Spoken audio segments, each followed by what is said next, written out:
My name is Saira Blair, and I represent the 59th District in the state of West Virginia. I decided to run for office when I was 16 years old. I grew up in a household with a father who worked as a plumber and electrician, and one day he said, you know what, I don't like the way things are going. I think I'm going to run for office. And so I've always been grateful to have him as a role model.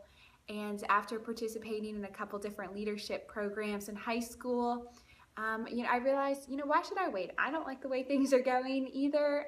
A lot of my friends are leaving the state of West Virginia to places like North Carolina or South Carolina. And we want to keep them here. We want to keep them in the state of West Virginia. So I decided, why not give it a shot? And I campaigned throughout my senior year and throughout the beginning of my freshman year of college. The hardest part was definitely stepping outside of my comfort zone.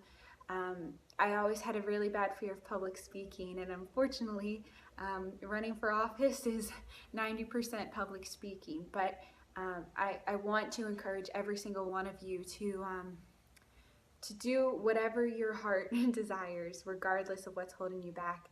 I attended a youth conference in Austin, Texas this year, and one of the most amazing quotes that I heard is that our greatest opportunities lie within our greatest fears.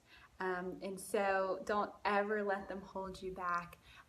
And another great tip of advice is find a role model. Find someone who's done something similar to what you want to do, and look up to them, ask them for advice, because more than likely they're going to be more than happy to reach out and help you. And if you're the first in your field and you're the first doing it, hey, then you make your own rules and you can decide whatever it is that you want to do. I am often asked what it's like to work in a boys' field, in a boys' game, being one of few women. And I'll tell you something that's actually very empowering. I don't really feel as if I'm looked down upon by my colleagues. I think they see that, I still have a voice, I still have an opinion, I still bring a lot of things to the table. But it does force me to work harder, and the same with all of my female colleagues. I think we have that extra oomph, that extra fire to prove ourselves, to prove that we can bring just as much to the table, and that we can balance everything that's going on in our lives. And so I encourage all of you to never let that be something that intimidates you from getting into the corporate business type of the world, because you're afraid of the students' ties, because women are just as capable of doing anything that men are, and even better. I personally believe that you can call yourself successful if you make a to-do list and you're able to check off those things that you wanted to accomplish.